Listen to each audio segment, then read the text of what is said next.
Hi, I'm Peter, and in this Lens Studio tutorial, we're going to cover how to use the Distort template for creating face lenses.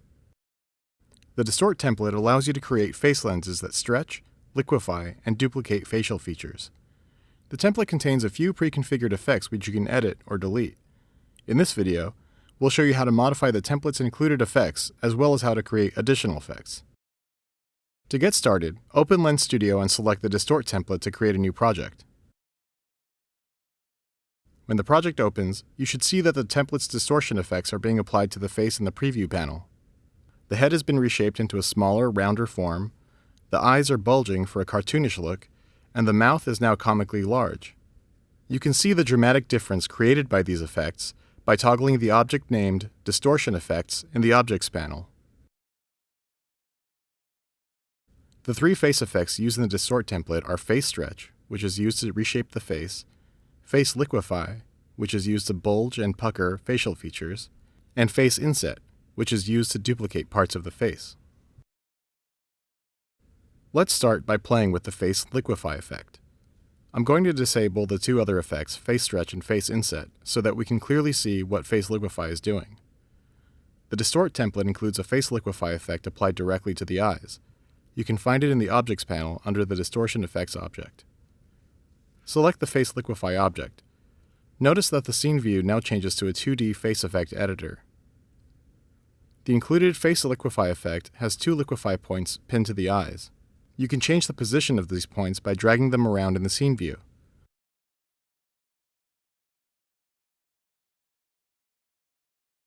You can also change the look of the selected point by adjusting the radius and intensity fields at the bottom of the scene view. To add a new liquify point, click anywhere in the scene view. You can also use the Create Point button at the bottom of the scene view. If you want to create and edit points that are mirrored symmetrically across the face, you can enter symmetrical mode by clicking the button at the bottom of the scene view.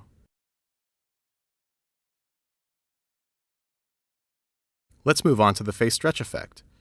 The Distort template includes a Face Stretch effect used to shrink the head and round out the overall shape of the face. Re-enable the Face Stretch effect in the Objects panel and disable the Face Liquify effect so that we can get a clear view of what Face Stretch effect does. Select the Face Stretch effect object to modify it. Let's reshape the face by dragging the points in the scene view. I'm going to make the head slightly boxier by adjusting the points around the top of the head. And I'll elongate the head by pulling down the points around the chin. By default, we edit the points in symmetrical mode. We can edit the points asymmetrically by toggling the Symmetrical Mode button at the bottom of the scene view. This set of points shown in the scene view is referred to the inspector as a feature. By adjusting the Feature slider, you can scale the intensity of the stretch effect. You can add multiple features by clicking the Add Feature button in the inspector. Now that we've played around with the Face Stretch effect, let's move on to the Face Inset effect. The Distort template includes a Face Inset effect used to create a comically large mouth that tracks the user's face. You can find it in the Objects panel under the Distortion Effects object. To begin, we'll re-enable the Face Inset effect and disable the Face Stretch effect. This Face Inset effect creates a 2D image with a live, cropped texture of any facial feature. This effect is great for adding extra eyes, mouths, or noses to a face. Let's turn this large mouth into an extra eye. With the Face Inset effect selected, change the face region property in the inspector from mouth to left eye. Notice that the extra mouth we had is now an eye. Let's move the eye to the forehead. Drag it around in the scene view to move it in place. You can resize it by dragging the resize handle in the scene view. To rotate it, click and drag while holding the Alt key on your keyboard. For more precise placement and rotation, edit the properties at the bottom of the scene view. You can adjust the Face Inset effect's appearance, including its feathering, blend mode, mirroring, and more, by adjusting the properties of the Face Inset component in the Inspector panel. Let's add one more Face Inset effect. To add a new Face Inset effect, select Add New, Face Effects, Face Inset in the Objects panel. We'll make it a nose by setting the Face Region property to Nose. Resize it and position it over the existing nose.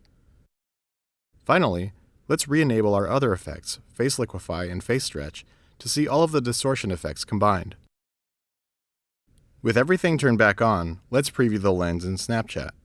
To do this, click Pair Your Device in the top right corner of Lens Studio. Then, open Snapchat and scan the provided snap code. Make sure your device and computer are on the same Wi-Fi network. Once Snapchat and Lens Studio are connected, press the Push Lens to Device button. You can now preview your lens in Snapchat. This lens is now ready for submission. For more information on submitting your lens, follow the submission guide in the Lens Studio documentation. Thanks for watching, and have fun creating your own lenses using the Distort template in Lens Studio.